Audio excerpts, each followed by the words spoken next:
Hello everyone, welcome to study for civil services. मैं हूं भरत सैनी और आज की इस वीडियो में हम हमारे राज्यसभा टी विशेष के समराइजेशन को कंटिन्यू करते हुए डिस्कस करेंगे financial action task force FATF और पाकिस्तान के बारे में कि किस प्रकार FATF ने रिसेंटली पाकिस्तान पे क्या डिसीजन लिया है और पहले के डिसीजन को कंटिन्यू करते हुए पाकिस्तान की मांग को ठुकरा दिया है। पुलवामा हमले के बाद भारत ने जो अग्रेसिव रुख दोनों ही तरीके से अपनाया है, चाहे वो सीमा पे हो या फिर कोई भी फाइनेंशियल एक्शन लेने की बात हो, उस एक्ट से पाकिस्तान की कमर टूट सी चुकी है। अब पाकिस्तान को दुनिया में अलग थलग करने और आतंकवाद को मिल रहे पाक संरक्षण की हकीकत दुनिया में साबित करने की भारतीय कूटनीतिक प्रयास को एक और कामयाबी और सफलता मिली है। वैश्विक स्तर पर आतंकी संगठनों पर नज़र रखने वाली संस्था अर्थात FATF की बैठक में ये फैसला लिया गया है कि पाकिस्तान को अब भी ग्रे लिस्ट में ही बरकरार रखा जाएगा। तो आज के इस वीडियो में हम बात करेंगे ग्रे लिस्ट और ब्लैक लिस्ट के बारे में और जानेंगे कि किस प्रकार ये पाकिस्तान को इम्पैक्ट कर सकती है, पाकिस्तान की इकोनॉमी को इम्पैक्ट कर सकती है। तो चलिए शुरू करते हैं। बट बिफोर वी बिगिन, मैं आपको बता दूं कि हमारे कुछ पेड ग्रुप है जहां पे आप सभी वीडियोज़ के PDF, वॉइस मैसेज और स्पेशल PDF ले सकते हैं। And for more information you can contact here. अब बात करते हैं कि हम इस वीडियो में किस प्रकार FATF को कम्प्लीटली एनालाइज करेंगे। सबसे पहले हम ये जानेंगे कि ये रिसेंटली न्यूज़ में क्यों है और ये FATF होता क्या है, इसकी पूरी हिस्ट्री और इसका पूरा कंपोजिशन के बारे में बात करेंगे।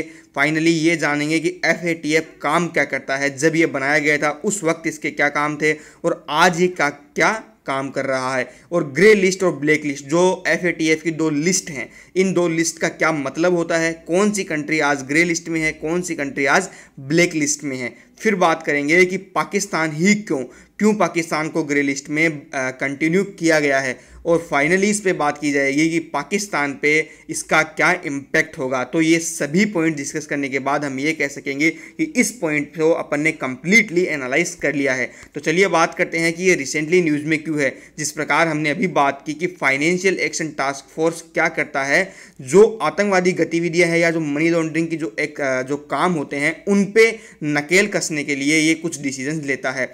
और रिसेंटली इन्होंने ये डिसीजन लिया है कि पाकिस्तान को ग्रे लिस्ट में बरकरार रखा जाएगा।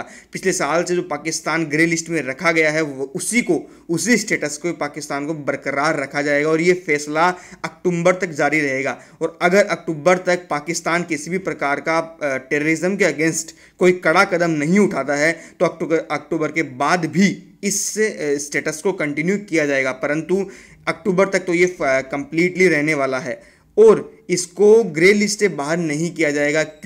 क्योंकि पाकिस्तान टेररिज्म पे किसी भी प्रकार का कड़ा एक्शन नहीं ले रहा है। पाकिस्तान ने इस बात का पूरा समर्थन वहाँ पे किया था कि हम टेररिज्म के अगेंस्ट बहुत कड़े फैसले ले रहे हैं, परंतु पाकिस्तान ऐसा कुछ कर नहीं रहा है, इसलिए FATF ने उसको बाहर नहीं किया। और भारत ने वहाँ पे ये डिमांड की कि पाकिस्तान को अब ग्रे लिस्ट से आप ब्लैक लिस्ट में डाल दीजिए, लेकिन ब्लैक लिस्ट में भी उसे नहीं डाला गया और अक्टूबर तक का टाइम पाकिस्तान को दिया गया है और उसके बाद उस पर किसी प्रकार का कड़ा फैसला लिया जाएगा। तो अभी हम बात करते हैं कि FATF रियली है क्या। FATF 39 कंट्रीज़ का एक संगठन है जिसका एक सदस्य भारत भी है और इसके मुख्यालय कहाँ है, OECD के पेरिस के मुख्यालय में इसके स्थित है। तो अब आपसे एक क्वेश्चन है जिसका आंसर आप कमेंट सेक्शन में दीजिएगा कि OECD क्या है और ये किस प्रकार काम करती है और ये क्या काम करती है। ये जो 3 क्वेश्चन है इनका आंसर आप कमेंट सेक्शन में दीजिएगा।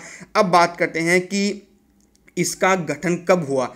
इनिशियली 1989 में जब G7 जो कंट्रीज़ होती हैं इनका जो शिखर सम्मेलन होता है, उस वक्त ये एक डिसीजन लिया गया कि हमें मनी लॉन्ड्रिंग जो हो रही है उसको, ये जो समस्या है इसको काउंटर करने के लिए हमें किसी प्रकार की एक संगठन की ज़रूरत है, एक किसी संस्था की ज़रूरत है जो उस पर नकेल कस सके। इसलिए 1989 में इस प्रकार का एक कॉन्सेप्ट सामने आया। तो उस वक्त एंटी टेररिज्म का कॉन्सेप्ट FATF के लिए नहीं था और उस वक्त सिर्फ मनी लॉन्ड्रिंग था।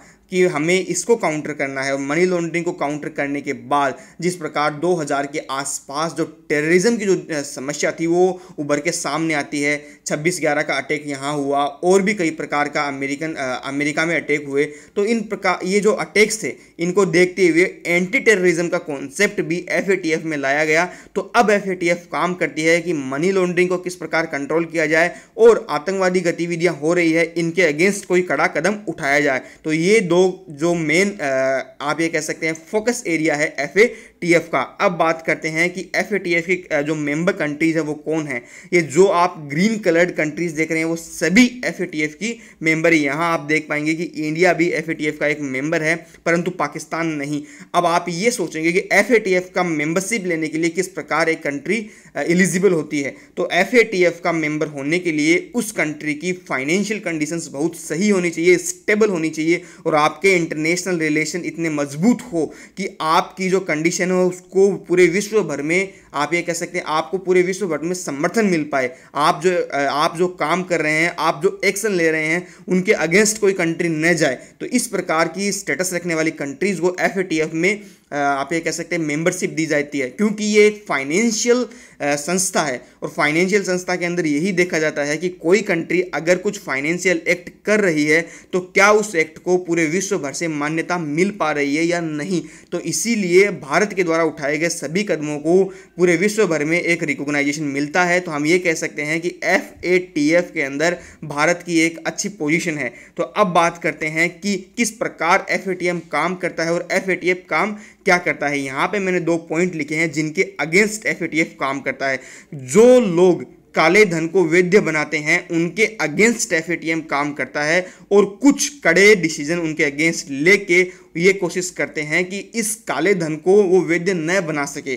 और दूसरा काम कि आतंकवाद को जो वित्त पोषण करते हैं, जिस प्रकार पाकिस्तान में आतंकवाद को फंडिंग होती है, उन लोगों के अगेंस्ट एक कड़ा कदम उठाया जाए। ये 2 काम FATF इनके अगेंस्ट करता है। और एक काम ये करता है कि जो अंतर्राष्ट्रीय वित्तीय प्रणाली है, जो टोटल आप ये कह सकते हैं फाइनेंशियल सिस्टम है हमारे पूरे विश्व का, इसकी अखंडता को किस प्रकार बरकरार रखा जाए कि हर प्रकार का देश, छोटे से छोटा देश या बड़े से बड़ा देश, अपने आप को सर्वाइव कर सके, अपने विश्व में पूरे अपने आप को मतलब आप ये कह सकते हैं ग्रो कर सके। तो इस प्रकार की अखंडता और वित्तीय प्रणाली की अखंडता को मेंटेन करना FATF का काम है। अब बात करते हैं कि ग्रे लिस्ट और ब्लैक लिस्ट क्या होती है और कौन कौन सी कंट्रीज को इनमें रखा गया है। ग्रे लिस्ट और ब्लैक लिस्ट 2 लिस्ट हैं। सबसे पहली लिस्ट ग्रे, जो कि आप ये कह सकते हैं इनिशियल लेवल पे जो कंट्रीज अपने देश के अंदर टेररिज्म और जो ये AML और CTF की जो व्यवस्था है इस पे काउंटर नहीं कर पाती है। या तो आप एंटी मनी लॉन्ड्रिंग बोल दीजिए या फिर काउंटर आप ये कह सकते हैं टेररिज्म, अर्थात आप मनी लॉन्ड्रिंग को भी नहीं रोक पा रहे हैं और आप टेररिज्म को भी नहीं रोक पा रहे हैं। उस कंडीशन में आपको ग्रे लिस्ट में रख दिया जाएगा और ग्रे लिस्ट का स्टेटस आपका कंटिन्यू रहेगा।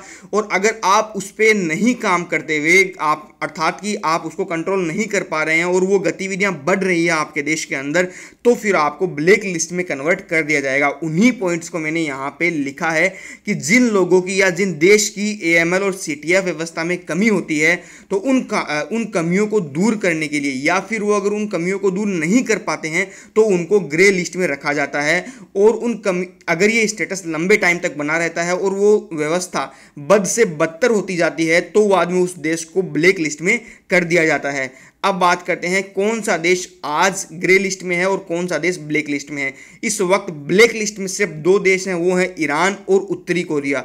और जो लोग और या कह सकते हैं जो देश इस वक्त ग्रे सूची में है उनका नंबर है 7। उनमें से पाकिस्तान, श्रीलंका, सीरिया और यमन तो आप ये कह सकते हैं ग्रे सूची में है ही। तो हमने बात की कि किस प्रकार ग्रे लिस्ट और ब्लैक लिस्ट 2 लिस्ट होती हैं और ये कौन कौन से देश को कंटेन करती है। और कोई भी देश अगर किसी ग्रे लिस्ट में या ब्लैक लिस्ट में आ जाता है उससे क्या होता है, उनकी फाइनेंशियल जो आप ये कह सकते हैं एक्टिविटीज होती हैं वो बहुत ही बुरी तरीके से हिट होती हैं, क्योंकि जो अदर कंट्रीज़ हैं जो FATF की मेंबर्स है वो उनको सपोर्ट नहीं करती है। उनके साथ अगर किसी भी प्रकार का व्यापार करना होता है तो उस व्यापार की लागत बढ़ जाती है, सेंसन्स वहाँ लग जाते हैं और आप ये कह सकते हैं टेरिफ वहाँ पे बढ़ जाते हैं। तो इस प्रकार की एक्टिविटीज़ FATF के द्वारा यहाँ पे ले ली जाती है। अब आप ये सोच रहे होंगे कि पाकिस्तान ही क्यों, तो इसका जवाब देना मेरे को आप ये समझ सकते हैं कि किस प्रकार महत्वपूर्ण हो जाता है, क्योंकि पाकिस्तान तो वैसे ही टेररिज्म का आप ये कह सकते हैं गढ़ बन चुका है आज। जैसे कि लश्कर तोयबा, जैसे मोहम्मद और हक्कानी जैसे नेटवर्क वहाँ पे चल रहे हैं और वो खुलेआम रैलियाँ करते हैं और उन रैलियों के अंदर उनको स्वतंत्र रूप से समर्थन मिलता है, उनको फंडिंग मिलती है और उस फंडिंग को वो इंडिया के अगेंस्ट और आप ये कह सकते हैं पूरे विश्व भर में आतंकवाद फैलाने के लिए काम में लेते हैं। इसीलिए पाकिस्तान को ग्रे लिस्ट में रखा गया है और पूरे विश्व भर ने पाकिस्तान से ये अपेक्षा की कि वो आतंकवाद के खिलाफ किसी भी प्रकार का कड़ा कदम उठाए, परंतु पाकिस्तान ने पूरे विश्व की अपेक्षा की उपेक्षा की। तो अब हम ये बात करते हैं कि किस प्रकार पाकिस्तान ने गलत कदम उठाए हैं, अर्थात कोई भी सही कदम टेररिज्म को काउंटर करने के लिए नहीं उठाया, इसीलिए पाकिस्तान को ग्रे लिस्ट में कंटिन्यू किया गया है। अब बात करते हैं कि पाकिस्तान पे इसका क्या इम्पैक्ट होगा। तो आर्थिक रूप से तो पूरी तरीके से पाकिस्तान की कमर टूटने वाली है, क्योंकि अब कोई भी जो इंटरनेशनल ऑर्गेनाइजेशन है, चाहे वो वर्ल्ड बैंक हो चाहे IMF हो, उनको लोन देने के लिए अब पाकिस्तान अगर वहाँ से लोन लेने जाएगा तो बहुत ही कड़े वहाँ पे उनके लिए नियम होंगे। इसलिए पाकिस्तान की जो आर्थिक व्यवस्था है वो चरमरा जाएगी। और अब बात करते हैं अंतर्राष्ट्रीय संबंधों के बारे में। वो तो पाकिस्तान के वैसे भी खराब चल रहे हैं, चाहे वो मुस्लिम देशों के साथ हो चाहे वो इंडिया के साथ हो, क्योंकि अंतर्राष्ट्रीय संबंध बनाए रखने के लिए आपको एक पीसफुल कंट्री चाहिए, जो कि पाकिस्तान नहीं दे पा रहा है। पाकिस्तान एक पीसफुल इन्वायरमेंट नहीं कंडक्ट कर पा रहा है और न ही वहाँ पे मेंटेन कर पा रहा है। और आतंकवाद समर्थक देश की उसकी एक इमेज इस वक्त उभर के आ रही है। इसलिए हम ये कह सकते हैं कि पाकिस्तान इस वक्त भारत की जो नीतियां हैं उन नीतियों के द्वारा पाकिस्तान अब पूरे विश्व में अलग थलग पड़ चुका है और भारत आज वो भारत नहीं रहा है जो 2008-10 के आसपास हुआ करता था। अब आज नया भारत है। भारत ने जो फाइनेंशियल एक्शंस लिए हैं, जो अपनी सेना के द्वारा जो एक्शंस लिए हैं, उन एक्शंस के द्वारा हमने पाकिस्तान को पूरे विश्व भर में अलग कर दिया है। और रिसेंटली जो भारत ने एयर स्ट्राइक की है उससे तो पाकिस्तान की कमर ही टूट गई है। और नेक्स्ट वीडियो में हम भारत की इस एयर स्ट्राइक को कंप्लीटली एनालाइज करेंगे। So please watch a video और उस वीडियो का वेट कीजिएगा। उस वीडियो में हम भारत की एयर स्ट्राइक को कंप्लीट एनालाइज करेंगे। So thank you for watching a video. Please like share and subscribe our channel. Bye bye.